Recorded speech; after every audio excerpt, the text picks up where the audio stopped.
नमस्कार। कुछ दिन पहले मैं एक सीआरपीएफ जवान अजय मलिक से मिला। नक्सल्स के खिलाफ वो लड़ रहे थे और उन्होंने लड़ाई में अपना पैर खो दिया।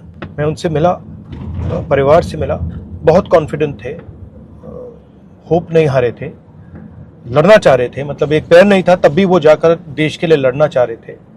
और उन्होंने एक शिकायत की। उन्होंने कहा कि देखिए, मैं जान देने को तैयार हूँ, मगर मेरा जो संगठन है, मेरा जो ऑर्गेनाइजेशन है, वो मुझे 15 साल से उसने मुझे प्रमोशन नहीं दी। इस देश में अजय मलिक अकेला नहीं है, लाखों अजय मलिक हैं। वो अपनी पूरी जिंदगी देश को देते हैं। वो सेंट्रल पैरामिलिट्री फोर्सेस के लिए काम करते हैं, शहीद होते हैं, डिसेबल होते हैं, मगर उनके जो संगठन है, उनकी लीडरशिप अजय मलिक जैसे लोगों को कभी नहीं मिल सकती। You'll be surprised to know that no paramilitary force in India has been led by an officer who has risen up the ranks of the paramilitary forces. एक भी ऐसी paramilitary force नहीं है जिसकी टॉप लीडरशिप उन्हीं के अंदर से आई है। टॉप लीडरशिप पैरामिलिट्री फोर्सेस पर इंपोज की जाती है। ये बिल्कुल गलत है। Why is it wrong?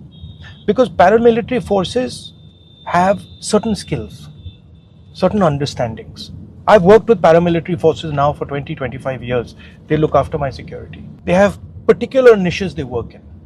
ITBP has a particular skill. BSF has another skill. CRPF has another skill. These skills are valuable. इनका जो अभ्यास है, ये सबसे जरूरी चीज है। और उन्हीं अफसरों को लीडरशिप मिलनी चाहिए जिनके पास ये अभ्यास है।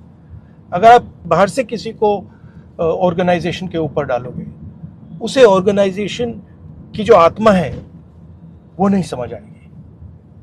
That is the main issue. How can we have an organisation that has skill, that has understanding, that understands exactly what it has to do, lives it, and then last minute those people can never lead the organization. I think this is fundamentally wrong and we have opposed it. Supreme Court has opposed it, and now the government is once again overriding the Supreme Court.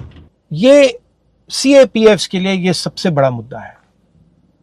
I don't understand how you can have an organization, how you can protect an organization's morale that cannot put its own person in position of leadership in that organization. I think it's ridiculous.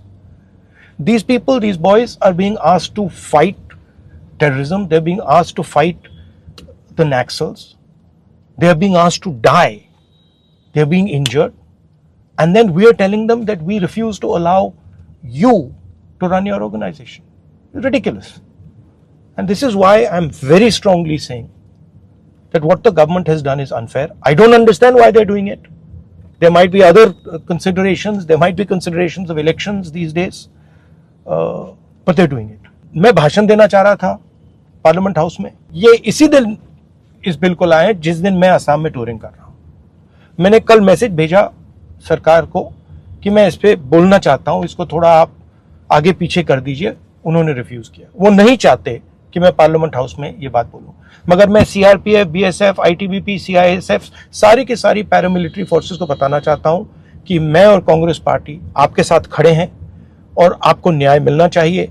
हमारी सरकार आएगी तो हम आपको न्याय देंगे 100%। We are extremely proud of you, we love you, we love your families, you protect the nation. Thank you very much, we are going to protect you.